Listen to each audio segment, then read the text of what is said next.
to Mindcrime Liberty Show. These with Dobson and him, Tim Pan. Today we discuss who owns the land, Marx, Hoppe, or Crazy Horse? Tim. Reason magazine recently had an article on a professor from an American university in the Pacific Northwest about who wrote a land acknowledgement. His university asked the professor to do so, and he wrote that by Marxist theory of labor value, there's no possible way the natives could have owned all the land. I think that's entirely correct. By no possible way the natives could have, by labor theory of value, that they could own all the land. And Marxism, and we include Hoppe in the title too. Hoppe has a great lecture, What Marx Gets Right. And Hoppe and the libertarians, I would argue, have a sort of Marxism and Hoppeism and libertarianism in general draw from a lot of the same pools. You know, Rothbard, of course, calls Adam Smith a proto-Marxist. Now, I think this is, in a sense, a compliment to both. So that's why I included those three intellectuals here. The third one, of course, the two intellectuals. The third one, of course, is Crazy Horse. Crazy Horse was an Indian, famous for the little big horn. He's one of the last Indians to surrender here. And that was sort of a nomadic hunting and gathering society here. I could have also included other people too. Caesar or Genghis Khan even, or Columbus, of course. I know explorers and other military characters, because I see a lot of continuity between the past and the present. You know, I don't think, settler occupation society is anything new. And I don't know my history the best here, but I know some cursory outlines enough that, when Caesar would invade lands, there's a certain sense in which, in a way, it's more brutal than what Columbus did. But in a certain sense, there's just continuity here. So like the expansion impulse, the looking for new land to build agricultural land. So I see a lot of continuity here. So I want to start here. You have virgin land, or land which is only used for light farming, fishing, and hunting. No permanent civilizations here, or no long-term civilizations.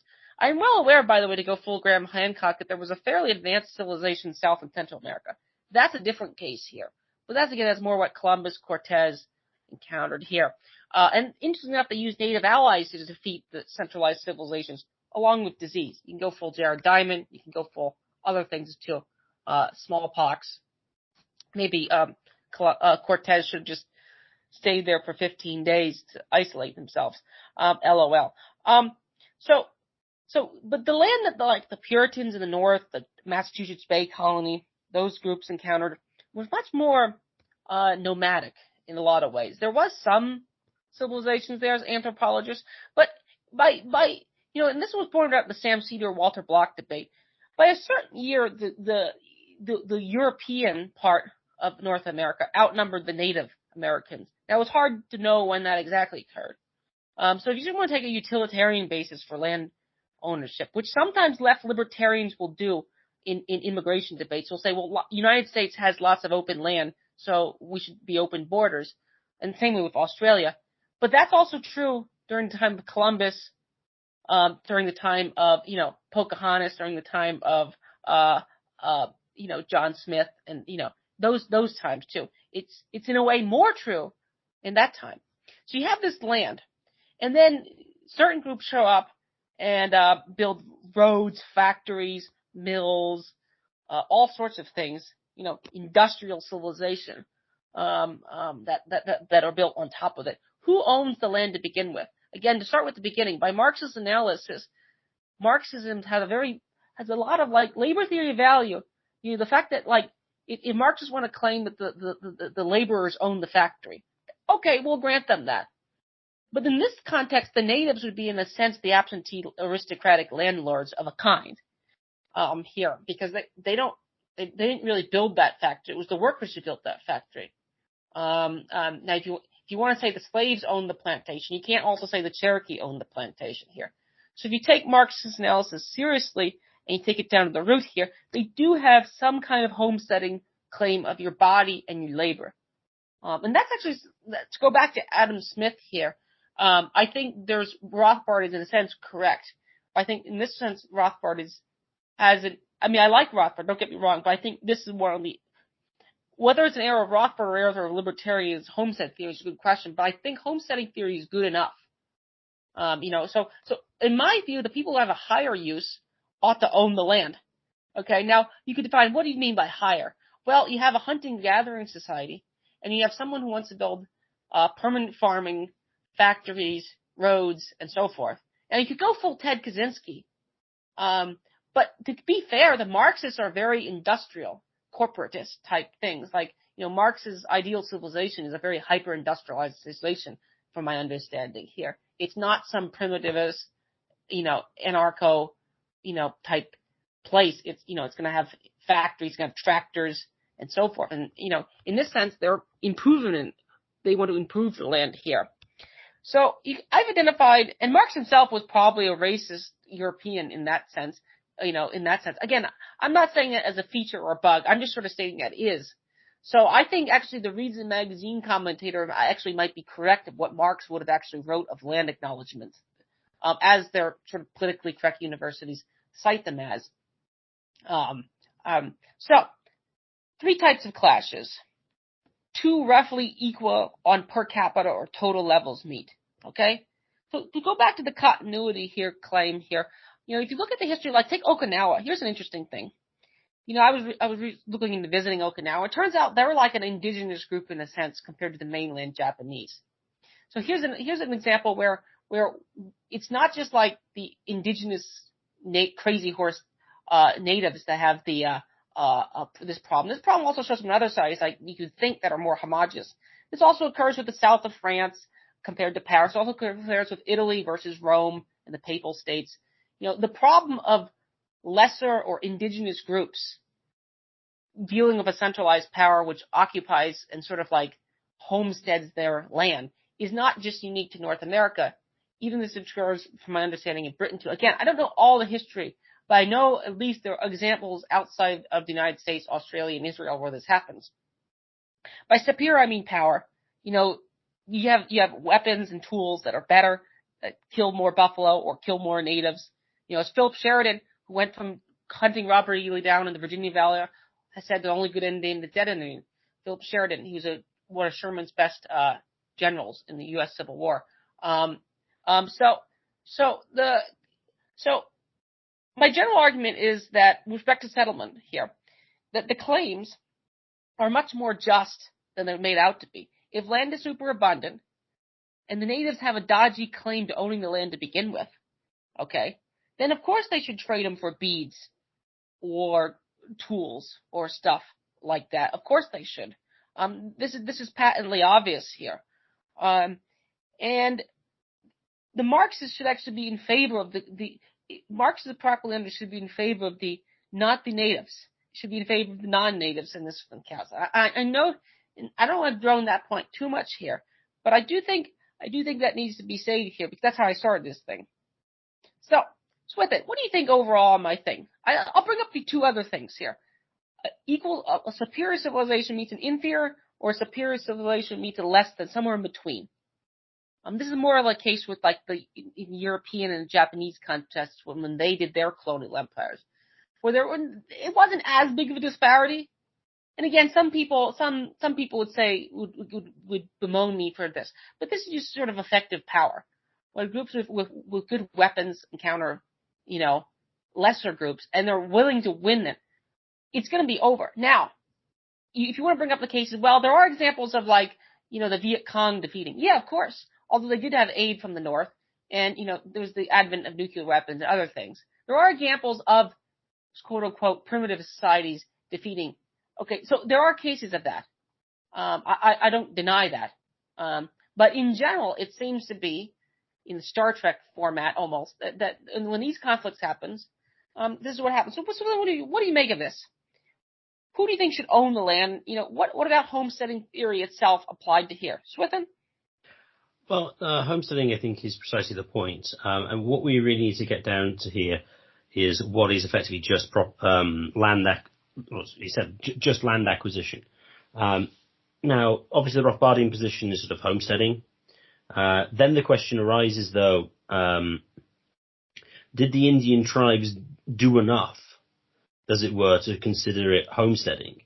Well, given the Rothbardian or general libertarian framework, I don't remember anybody really doing anything particular on that apart from, well, you're just going to do it a bit and more and cut down the tree regularly or keep taking, grapes from the vine or whatever. No, that is yours. So you got to do a lot of it. Now, when it came to the Indian tribes, and not the natives, particularly interesting here is the nomadic ones. The only thing you can really claim that they owned was probably some sort of use right to use certain pieces of land at certain times of the year, because that's the only thing they ever used them for. Now, I suppose, though, you could say, well, they owned all the land that they ever used. But as you point out, that would be the Indian tribes as perfect absentee landlords for like 8 months of the year, and it's not as if they're employing somebody in wage slavery to utilize the resources. It would just be idle. Now, but leaving that aside, why is that a problem from the view? Well, this, I think, is a problem with Rothbard's account of homesteading. Is that he approaches it from a very physicalist point of view. Now, physicalists don't necessarily mean materialist in the sense that only material exists, but as in, you own your own body, you mix your labour with the land, therefore it becomes yours. So there's somehow some sort of transfer physically from your body to the external world, which is fine. You could hold that kind of position. The problem is he's contradictory when he deals with things like pollution. And pollution refers to things like the relevant technological unit. And then he says things like, well, if you own a house and radio waves go through and you don't agree to it, well, that's kind of okay because it doesn't interfere with your use of, it doesn't interfere with the use of the house. But it's like, well, hang on, but if you physically own it and what you do is you own like the molecules, or it's interfering with the molecules, or it's passing through without consent, which should therefore be illegitimate, which obviously makes no sense. And so Rothbard then moves towards some sort of use-based one. So pollution is only a problem if it interferes with your use of it in certain respects. Now, use would be, historically, the pollution goes and harms the smoke from the factory, makes the housewife's clothes dirty, and therefore it's interfering. Fine. So you have to go to some sort of use basis, which is why I was saying how the nomadic tribes would be able to say, well, they own the rights to use certain land at a certain time of the year, which is actually, I think, a concept that they would understand.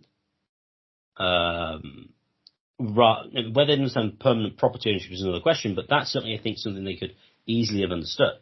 So then the question is, well, how can you own virgin land? Well, it seems to me that you want to have a relatively high bar for abandonment. You don't want the case of, you have left your house, therefore someone else can go into your house until you come back. That would seem to be bad for social organisation. On the other hand, you don't want somebody who takes one berry out of one bush once to then have permanent rights over the bush, because that was sort of like a too low a criterion for sort of taking the permanent ownership. So I think what you need some sort of bar, which I'd say reasonably low, for like what constitutes sort of ownership. Which I think then gets to your question of like who uses the land best. It's interesting in that respect. I think because Coase has a bad reputation for dealing with stuff like this, because he says basically give the right to pollute to whoever values it the most, which Bloch argues against because it's a forward-looking way of looking at the problem rather than a backward-looking one as to who owns it, and so who interfered with whose genuine ownership. So you do have that kind of angle, and so you want some moderate level which constitute ownership, but you also want to recognise that abandonment is possible, or is effectively implicit abandonment. Or you could say that once you don't use something for such a long period of time, it basically becomes common because, well, the purpose of the resources is to be used. Otherwise, well, nothing will end up being used and no resources used, you'll die. And society will die. So that's a bit of a background into the theoretical ways of sort of land ownership. So who owns the land in the case of, as I said, the Indian tribes? You could claim that they owned particular use rights at certain times of the year. But insofar as the settlers came in, didn't sufficiently interfere with that use. Now, whether that needs to be the actual exact same areas or whether it could be a similar type of area that's not really interfering with, I mean, the latter would be easier to implement because the former might prevent all kind of sort of permanent development. As an aside on that, there's an interesting aspect to there's a zoo relatively near my parents called Chester Zoo. And what's interesting is it's either side of a bridleway, which has basically a bridge over it, because they couldn't build over and on the bridle path because that was established use rights have been used for like hundreds of years. The people using it constantly as a right of way. So basically they had to build on either side of the road, the bridleway, particularly horses, and then put sort of bridges over, which I always thought was kind of like a perfectly reasonable settlement. It's like, well, you're not interfering with the use of the bridleway, but you can still build the zoo, which seems to be sort of like an example of an optimal way of doing things. So when it comes to settlers, who did they take the land off? Well, I think in a lot of cases it wasn't really owned at all. So effectively they were using virgin land. And in other cases, I mean, did they trade with the natives? Well, yeah, and if the natives trade for stupid stuff, well, that's kind of the natives' fault, really. But in many cases, I don't think that was true. I think they traded tools and other things that they would have found useful. So that would be my sort of general theoretical approach, and the general statement is who would own what and how and why. Does that answer your question, Tim? It's an outline of an answer in a sense. The question, but I want to bring more data in because I sort of want to somewhat muddy the waters in both directions here. So here's another interesting example. When the Egyptians were building their high dam which was much higher than the British dam that was built, they were going to flood there's the third group of people, Nubi, I forget their exact name here, but it's down near Aswan. And this was sort of a Marxist sympathetic government in Egypt here under Nasser. And two things were going to happen. They were going to flood a bunch of ruined artifacts. So I was recently at the Kennedy Library in near Boston here. It turns out that Jacqueline Kennedy was interested in Egyptian history. I'm also interested in Egyptian history.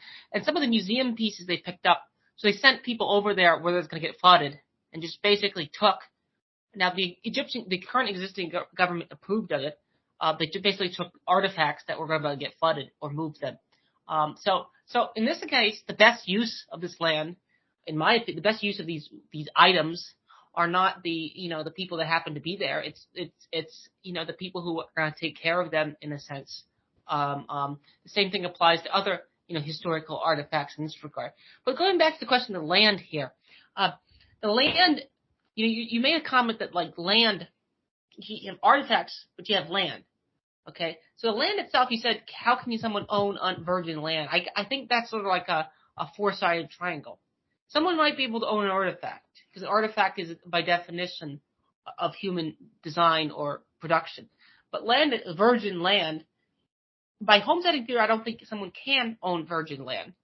Now, is the land that these sort of nomadic groups, foraging and so forth on, do they own it? Well, that, in a sense, is a question. I think by your answer, the answer is no. Now, you could say there's the Lockean proviso. You could say, well, everyone has to be, taken care of or something like that. You could add in, you can own private property, but it's only, it's the community good at some point overrides your individual private property ownership here. And a lot of the sort of right-wing anti-capitalists, so we've interviewed them, Rick Story, Todd Lewis, but there's also other ones you could argue, the sort of Christian ones too, would argue that in this sense, absolute property rights, are in a way illegitimate here. And places like Singapore have like 99-year leases on their land, like so you can only own land for 99 years, then you have to give it back. Now, of course, it's always the state. So now, but you could, in anarchist context, you could infer for the Chomsky stand, you can infer that this is the trade union board. And for right-wing anarchists, the Rothbardians, this is their sort of rights protection agency here. So if you want to say, well, get rid of the state, those two organizations would be the organization that sort of had de facto would be the thing here.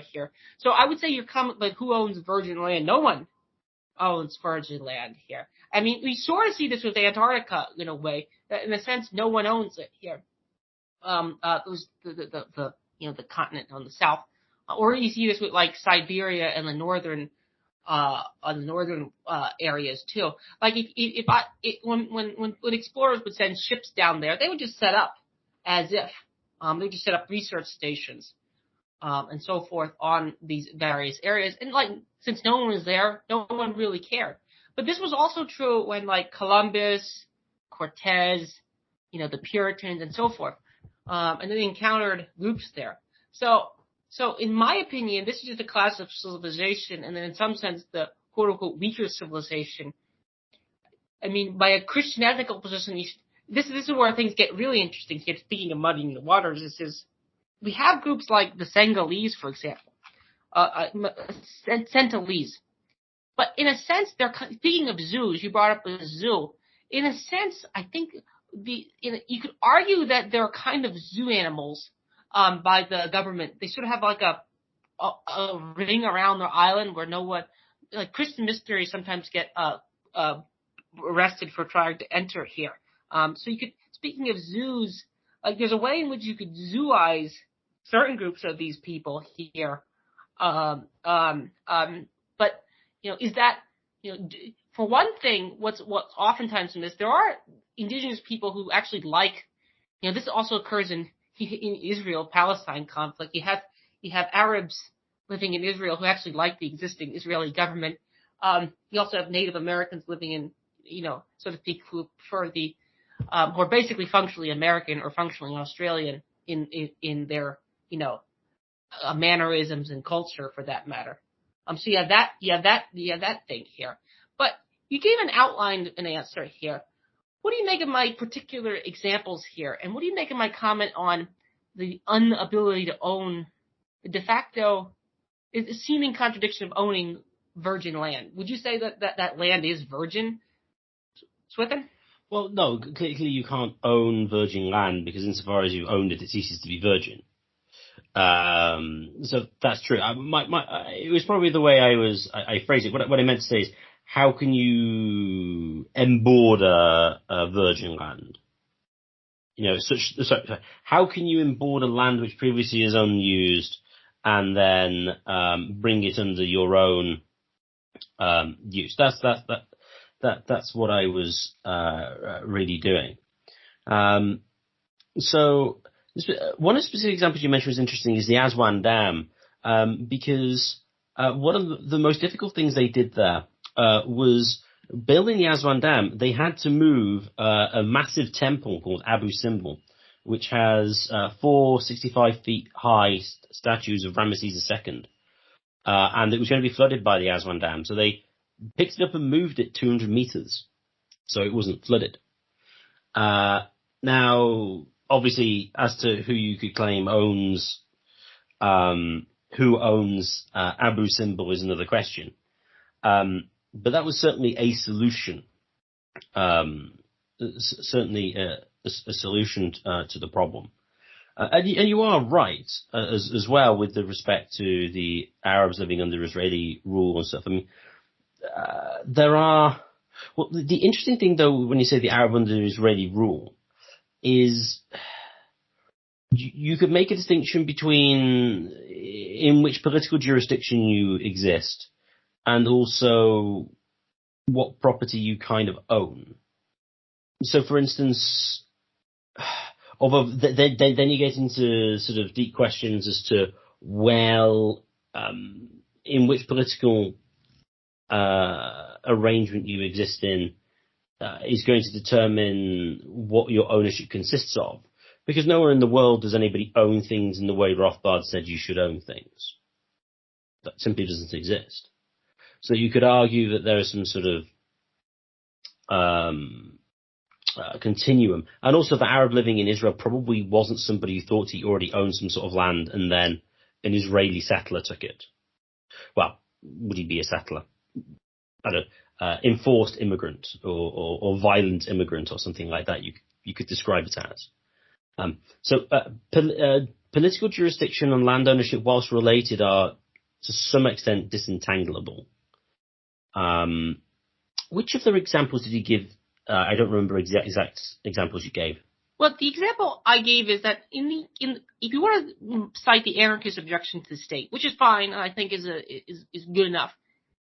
Under the new, if you move the ball forward down the field, what you're going to end up with is either Chomskystan, okay, which is basically trade unionism, or you're going to end up with like Rothbardistan, which is basically ruled by, voluntary corporations. Now again, both sides will argue that the other side is an illegitimate state. So like in a sense, it's hard to describe the terms and hard to describe the terms as I want to, but like you said the political and whatever would be disentangled, but sometimes it would be reentangled in other ways with respect to the trade union board, because I think the trade union board in Chomskystan would arguably argue that like you're in a sense infringing on the other rights. With him? Oh yes, I mean certainly they would. But I think this more gets to a discussion as to what actually constitutes a state, which we sort of discussed with respect to whether the Hotev is a state, because it doesn't let certain people in and it kicks certain people out and it has dress codes and stuff. But you're certainly correct, because of course the Marxists would say, well, given the fact that only private personal property is legitimate, then any other sort of non-collective ownership of the means of production is going to be oppressive in certain ways. So for that to make sense, you need to have a very clear demarcation between the personal and the public, or the collect. What was the right term? And private property. So private and personal has to be distinct, and obviously private property is bad. So I mean, I think though. Then when it comes though to sort of the trade unions in Chomsky or the Rights Protection Agency in Rothbardistan, they aren't, even though they may function as a state as such, they don't. Although I could be wrong with Chomsky, I don't think. Well, they maybe do. The unions, qua unions, wouldn't engage in property acquisition, as in they wouldn't go around and border unused land. That certainly wouldn't be the case with the Rights Protection Agency. Well, they could do insofar as they are individuals who emborder unused land, but they wouldn't be an embordering or embordering a homesteading-y sort of organisation. Insofar as they are that organisation, that would just form a different task. So whilst it's true, as I said, that the ownership and the political arrangement is related, I don't think neither of those organisations being involved in property acquisition per se. So I think that's a little. Well, unless I'm missing something, I think that that moves away a little bit from. Well, did Columbus steal the land from the natives, or was that sort of just title? Was there a just sort of title transfer, to use sort of Rothbardian term there? Does that make sense? Again, some of these episodes are in a sense interchanges of ideas between us. I'm not, in a sense, I'm asking a question, in a sense, a rhetorical sense, and like. I think that how do you come to own yourself and own the land around you just as much applies to the Native Americans or the First Peoples, or whatever politically correct words you want to do, as it does apply to the other people here. And then when you draw this timeline forward today, it also applies here because, again, as I said earlier on, the left libertarians would argue that there's a lot of virgin open land in the United States. But then there's people like Ann Coulter would point out there's sort of difference between settlers and sort of immigrants to already, like there's a difference between setting up a whole new civilization full cloth on effectively virgin land and just moving to a society and that's already there and assimilating into its customs here. So there's sort of a difference in there. Now I do think that Rothbardistan and Chomskystan, if it's successful, has two problems here, which I think, based on history, some version of that would be successful, arguably. And if they're successful, it's going to have a growing population, because people would like, what is a flourishing society? Probably a growing society. So they do need to deal with, extra people here, so to speak. So there is some need, especially if it's an agricultural society of some variety, or mining society. There's some imperative to expand, or at least make better use of the existing land here, which requires, in many cases, kicking out the less useful land. Derek Jensen was in an interview with Todd Lewis and Keith Preston. And what Derek Jensen pointed out here, which I entirely correct, is, if you want electric cars, you need some rare earth metal to make the batteries. And it comes from, I think Amazon or the Congo. So it's like, if you want MRI machines or electric batteries, this is how I'll phrase it, because you think healthcare is human, right? You're going to need these things.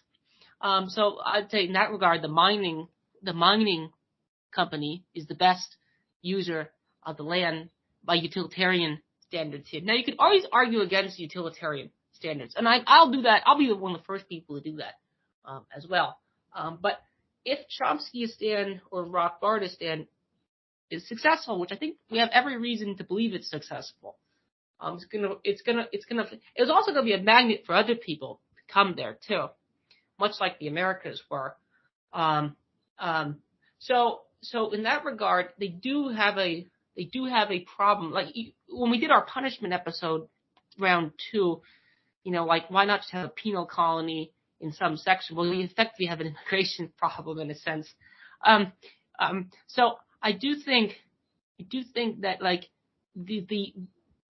the problems of how do you come to own yourself apply to everyone, not just them. Now, you could argue the left is just taking the right seriously with its homesteading claims by saying, no, actually Crazy Horse owns the land because he walked there first. Well, I'm countering with, you don't really believe that here, and this is all these reasons. And actually, libertarians have a lot of Marxism, and actually Americans, there's a lot of Marxism. Hoppe takes this thing with a flag. Now, Jeffrey Tucker says more Mises, less Marx. But the homesteading, I don't want to give up the idea of homesteading. I think it's a useful tool at minimum. Now, there are the physicalist, non-physicalist descriptions here, which get into other areas here.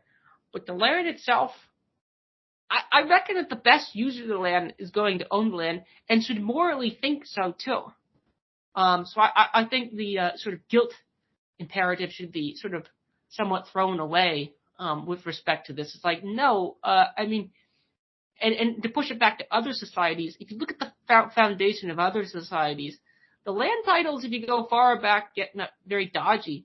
And this is, to bring up the Egyptian examples, the Arabs living there today are versus the Coptic Christians that were living there in the time of the first century. There was a bit of a conflict between them. And it still continues today. So, who owns artifacts? In the while back at the Tom Woods show, they had a who owns, one of the Israelis guys said, who owns the Roman Colosseum? The Romans were mad at Romans at Masada, massacred them, or some my understanding. So I think it has to, the theory, I can see why the left wants to do it to people like us and say all the property titles are unjust, or many of the property titles are unjust. But I don't think that's true. I think there are plenty of just property titles here. And once you're 2 generations away from an unjust property title, we brought this up in the Ukraine episode. There were probably some Germans who think they have effective property titles in Ukraine from the late 1800s. Because I think that was in the one of the wars out there. they had effective types. And then the Russians will say they have Crimea, So there is, you have to sort of think, if you want to think forward here, Chomsky-stan, Rothbardistan, what would they exactly do with the expansion problem here too? So without any further comments, I'm sort of starting to wrap up here with what I generally want to do here. Do you have any further comments to add or questions? Well, when it comes to sort of primitive societies and they don't use the land well, I understand. I do think that you can't really shy away to some extent of whoever uses the land best. Then the problem, though, you hold that is, and I think this is Todd Lewis's argument, that, well, then we just apply this to everywhere and anywhere. And, you're using your existing sort of property, which no one really disputes because it's like, let's say it's an artifact. Then this then justifies, well, effectively what you could call like a perfectionist legal code, which prohibits anything that's bad and mandates everything that's good. Now, whatever that would be is another question, but that's going that way, which I suppose you could do, but then that gets proper sort of political stuff. Now, I suppose what you could say is that only applies to land, because land is somehow unique, which I think it is. It is unique relative to artifacts. Artifacts are obviously embroidered in the way that land isn't. So I do think having something like that would be correct, although I would probably want some relatively low bar as to what constitutes good use, because you wouldn't want a situation whereby, well, somebody's using this as a nature reserve of certain descriptions, but then someone else wants to turn it into a highway. Oh, but the highway gives more GDP, therefore we build the highway. So we would want to avoid those situations, because actually this comes into, I think Roderick Long has some discussions of this with respect to homesteading. It's like, how could you keep land virgin, because you wouldn't be able to have any rights to it, and so you couldn't have like wilderness, which is an interesting question, I suppose, given your framework. Well, as an aside, wilderness is something that would only be wanted by an affluent society, because otherwise it's, oh, well, they're resources that we need to use. So I doubt that there are any sort of like pre-industrial or poor. Swithin, I'm going to, if by wilderness you mean like the American national parks, I would argue that in a way, now again, you could argue this is special pleading, but in a way, there's a big difference between Yellowstone National Park and Yellowstone National Park before like 1700. Because like you have highways running through it, which if you look at them, they're really quite ingeniously engineered. Like, it was recently flooded, and it's going to cost like $20 billion to rebuild all these roads through them. To go out and enjoy the wilderness as such, in a sense, many national parks, there's a Teddy Roosevelt National Park, there's a giant fence around it to keep all the buffalo bison inside it, and occasionally the fence will break and some of them will escape. So in a sense, I would say that I do think it's possible to own a wilderness park, but you also, interestingly enough, you wouldn't let hunter-gatherers go hunt the bison. And that's precisely, like, if you own a wilderness park, you have to one thing they do is they keep out hunters from hunting them, or they'll have quotas, so you can only hunt 10 bears or something like that. So like, I can agree at times with like the Bureau of Land Management and the fisheries, but that's a very, sometimes progressives will sort of say, well, things would just fall apart in a sense you could argue that if you had private ownership, like Walter Block will talk about this, someone needs to own the coral reef.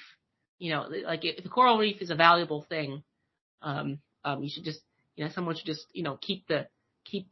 So effectively, you have to exclude fishermen, or miners, from mining the coral reef if you want to keep, a coral reef open here. So with wilderness parks, I think that already exists here, and it's less of a thing In Ethiopia, one of the only places of forests exist around churches, because the commies basically had bad land management practices here. National Geographic had a story on that. That would be my point with wilderness wildlife management. You got to keep the hunter-gatherers out to keep it more. You could have a few. You could have like one protected group. But as Hans Hoppe points out, like 250, I think each person needs like 100 square miles or some very large number here. So now the Todd Lewis example, that's interesting. That's taking libertarianism more seriously and getting into more like Marxism here. Like let's say you have talents to be, I don't know, a musician, a classical musician. But instead, you want to play video games all day. Now, in like Todd Lewis or Rick Story Perfectistan, that would be ineffective use of like, let's have an orchestra hall. And if it's being used for something that's less than ideal, then in a sense, that shouldn't be used for that. Now, it goes to the question of what exactly is ideal and what exactly isn't ideal or best use here. But I think in certain ways, in the ways in common language are used, you can get there pretty far. And many of these settlements just give cash. Like I think in places like, I think you were telling me in like South Africa or Rhodesia, they just want cash, which is, you could argue is in a sense an extortation. It's like, what relationship does 3 generations ago have with some farmer here? So that would be my response with respect to wilderness parks. Swithin? Well, the example I remember was South Africa. If you have a claim to sort of like Afrikaner land, you can go to the South African government. They can be investigating. If they conclude that you are the owner, well, they can in principle turf out the current occupier. But in, I think, 97% of the cases, they just take cash because they have no interest in farming. So I would agree with you when it comes to property titles. A lot of them are essentially just insofar as, well, they have the best current claim to it. Whether they have, whether somebody else has an even better claim, well, they have to demonstrate that they do. So they at least have the best demonstrable claim, which is the best we can really work with. So, but with wilderness, I mean, yeah, you could, there might be ways in which you could sort of demonstrate use and, transform the land in a certain way so it's owned in such a way that you could leave it virgin enough. I suppose that's, possible. But I would still say though that, nobody really cares about leaving land virgin until they've got to a certain material standard of living. Because price settlers can use it. When it comes to like permits who can use it, I mean, you could say, well, the nomads were there and they took this amount, broadly speaking, and their population kind of stayed the same, so they can hunt this amount of buffalo, but not too much. For instance, I mean that's potentially reasonable. I mean, you could have something like this with fishing, for instance. When it comes to land ownership and the difference between sort of the settlers in America and sort of potential immigrants to America today, because the left like to say, well, there's lots of land in Nevada, why can't they come and use it? I think there's a difference between nomadic societies and settled societies. In nomadic societies, don't really have borders. All they are, or if they do, is the border of the tribe just moves. And so in a sense, it's much more sort of person orientated rather than place orientated. So whilst you could say nobody individually owns like a thoroughfare or a piece of land which isn't really cultivated, in a settled society, you could get it. Well, it's the communities in a sense. We have like a better claim to it as a political group than does anybody else. Now, whether that ultimately works or not is another question. Depending on how you cash it out, but it would seem to be that the relationship between physical borders of a nomadic tribe and a settled society is somewhat different.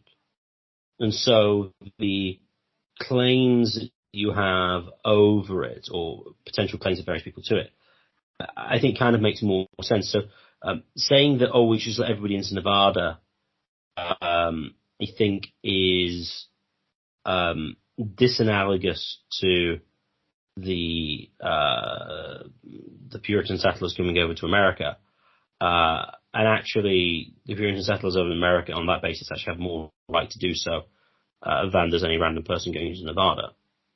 I suppose, of course, the question is, can they get there legitimately to Nevada, which is another question, which then gets into the donut problem that Walter Bott likes to talk about.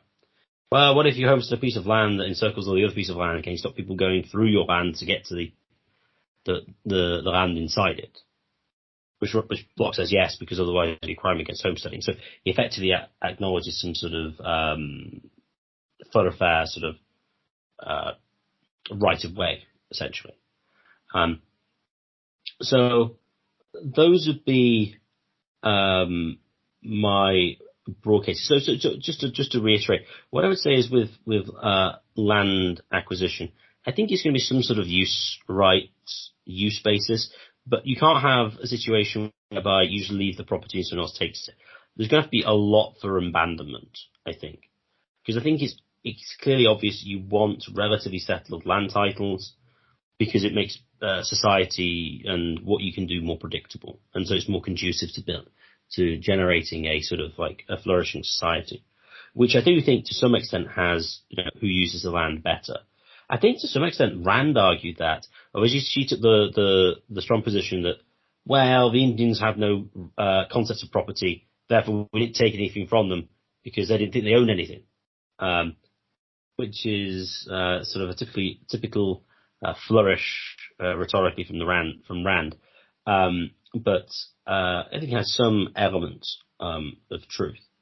So I think those are the couple of sort of theoretical points, and then on the relationship between, did the settlers take it or not, and what current immigration, I do think they're disanalogous. Now I'd just like to thank everyone for listening. If you enjoyed this podcast, please share it with your friends and family, and subscribe to us on Podbean on YouTube. The more subscribers we get, the higher we get in the search rankings, the more people can access this material. And finally, if you'd like to contact the show for any reason, please contact us at mindcrime liberty show@gmail.com. That's mindcrime liberty show@gmail.com.